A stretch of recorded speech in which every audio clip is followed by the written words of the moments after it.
ya fuera como el pequeño bebé en el pesebre de Belén, o como el Salvador que sanaba a los enfermos, resucitaba a los muertos y aplicaba el bálsamo del amor sobre las heridas de los errores, el Cristo presente en Jesús vivió entre los seres humanos como uno más, para que también ellos pudieran aprender a vivir como dioses. Para llegar a comprender la magnitud de una encarnación divina, es preciso entender el origen y la naturaleza de la conciencia que se halla encarnada en un avatar. Jesús se refirió a dicha conciencia al declarar: «Yo y el Padre somos uno», y también cuando dijo: «Yo estoy en el Padre y el Padre está en mí». Aquellos que unen su conciencia a Dios conocen tanto la naturaleza trascendente del espíritu como su naturaleza inmanente, que es la singularidad de la siempre existente, siempre consciente y eternamente renovada dicha del absoluto no creado, así como también la miríada de manifestaciones de su ser en la infinitud de formas en las cuales él se diversifica para dar lugar al variado panorama de la creación. Hay una distintiva diferencia de significado entre Jesús y Cristo.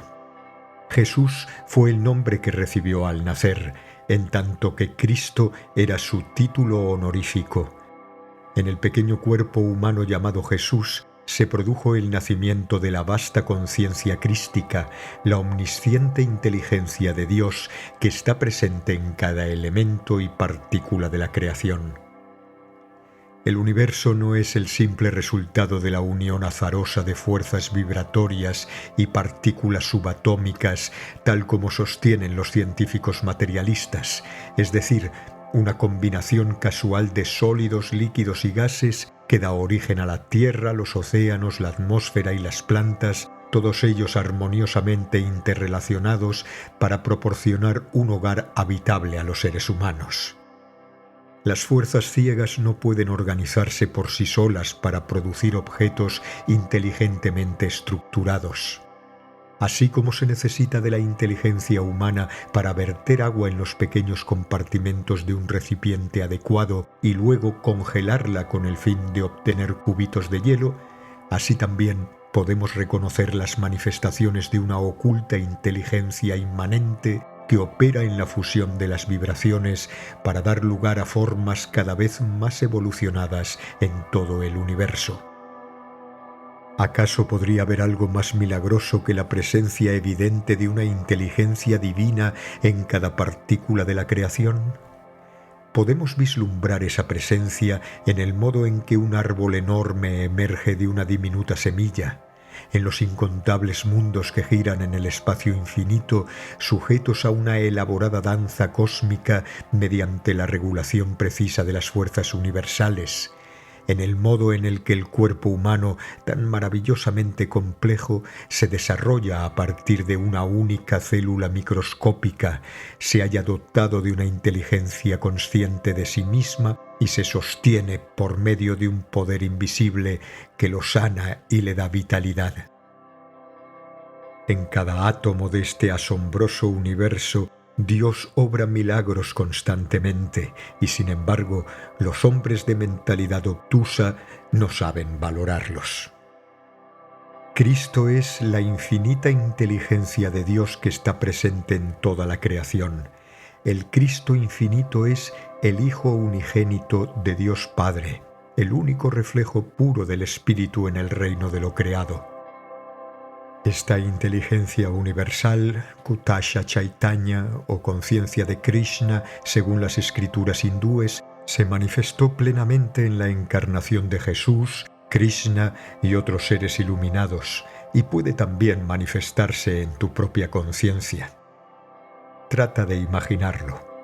Si toda tu vida transcurriese en esta sola habitación sin tener ningún contacto con lo que se encuentra más allá de sus paredes y sin saber siquiera que existe alguna otra cosa, seguramente dirías que este es todo tu mundo.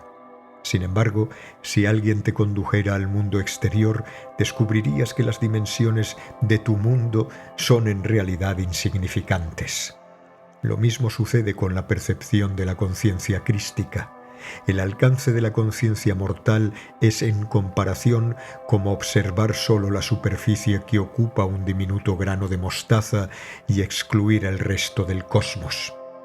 La conciencia crística es omnipresencia, es el Señor que habita en cada poro del espacio infinito y satura cada átomo. La conciencia de una hormiga se limita a las sensaciones que experimenta en su pequeño cuerpo. La conciencia de un elefante abarca por completo su imponente figura. Si 10 personas tocaran 10 partes diferentes del cuerpo del voluminoso animal, éste percibiría simultáneamente las sensaciones provenientes de cada uno de esos puntos. La conciencia crística se extiende hasta los confines de todas las regiones vibratorias. La totalidad de la creación vibratoria es una exteriorización del espíritu. El espíritu omnipresente se halla escondido en la materia vibratoria del mismo modo que el aceite está oculto dentro de la aceituna. Al prensar el fruto aparecen en la superficie minúsculas gotas de aceite. De igual manera, el espíritu, manifestado individualmente en cada alma, emerge de la materia en forma gradual mediante el proceso de evolución. El espíritu se expresa en los minerales y las piedras preciosas como belleza y fuerza química y magnética, en las plantas como belleza y vitalidad, en los animales como belleza, vida, poder, movimiento y conciencia, en el hombre como entendimiento y poder en expansión, y en el superhombre el espíritu retorna a la omnipresencia. En cada fase evolutiva, por consiguiente, el espíritu se expresa en mayor medida. El animal se ha liberado de la inercia de los minerales y de la fijeza de las plantas para experimentar, por medio del movimiento y de la conciencia de los sentidos, una porción aún mayor de la creación de Dios. El hombre, gracias a su capacidad de autoconciencia, puede además comprender los pensamientos de sus semejantes y proyectar la mente sensorial, al menos mediante el poder de la imaginación, hacia el espacio tachonado de estrellas. El superhombre expande su energía vital y su conciencia desde el cuerpo hasta abarcar el espacio entero y siente como parte de su propio ser la presencia de todos los universos del vasto cosmos, así como también cada minúsculo átomo de la Tierra. En el superhombre se recupera la omnipresencia perdida del espíritu, que se hallaba implícita en el alma como espíritu individualizado. La conciencia de Jesús traspasó los límites de su cuerpo hasta abarcar toda la creación finita que se encuentra en la región vibratoria de lo manifestado. La esfera de tiempo y espacio que incluye los universos planetarios, las estrellas, la Vía Láctea y la familia de nuestro pequeño sistema solar, del cual forma parte la Tierra, donde el cuerpo de Jesús era tan solo una partícula. Jesús el hombre, un diminuto punto sobre la Tierra, se convirtió en Jesús el Cristo, cuya conciencia, unida a la conciencia crística, era omnipresente.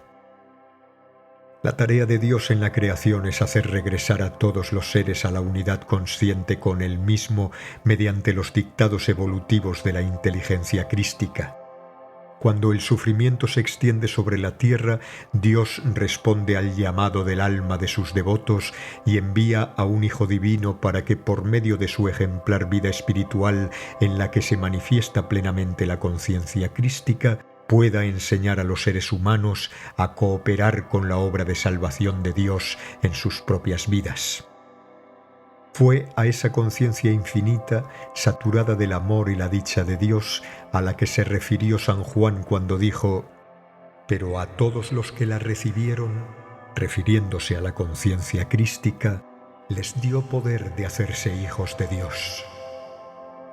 Así pues, de acuerdo con las enseñanzas mismas de Jesús tal como fueron registradas por Juan, el más avanzado de sus apóstoles, todas las almas que alcanzan la unión con la conciencia crística mediante la intuitiva realización del ser, merecen con justicia ser llamados hijos de Dios.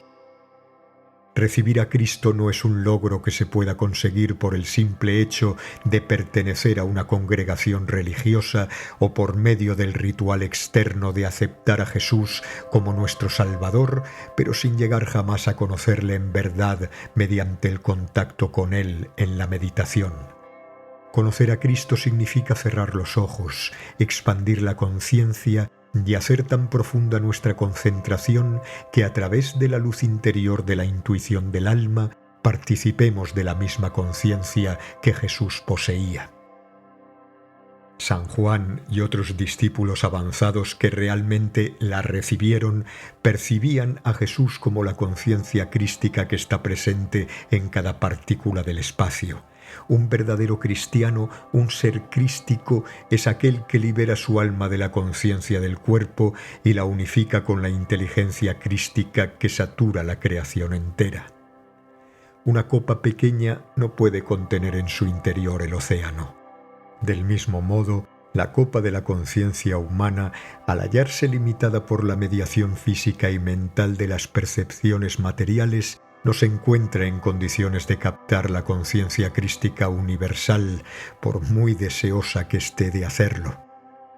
Mediante el uso de la precisa ciencia de la meditación, conocida durante milenios por los sabios y yogis de la India y también por Jesús, todo buscador de Dios puede expandir la capacidad de su conciencia hasta hacerla omnisciente y recibir dentro de sí la inteligencia universal de Dios.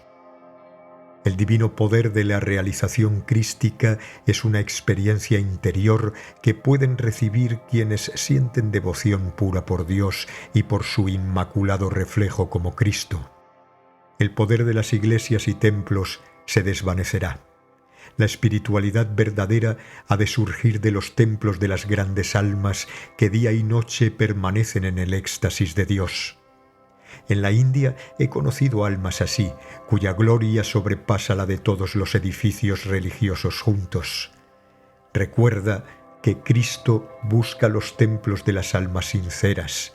Él ama el silencioso altar de la devoción erigido en tu corazón, donde moras con Él en un santuario iluminado por la luz perpetuamente encendida de tu amor. Aquellos que meditan con devoción recibirán a Cristo en el altar de calma de su propia conciencia.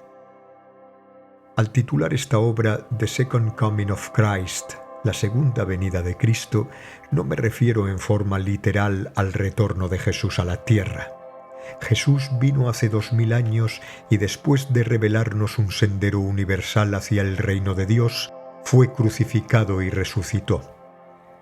Su reaparición ante las masas en la actualidad no es necesaria para que se dé cumplimiento a sus enseñanzas. Lo que verdaderamente se requiere es que la sabiduría cósmica y la percepción divina presentes en Jesús hablen de nuevo a cada persona a través de su propio entendimiento y experiencia de la infinita conciencia crística encarnada en Jesús.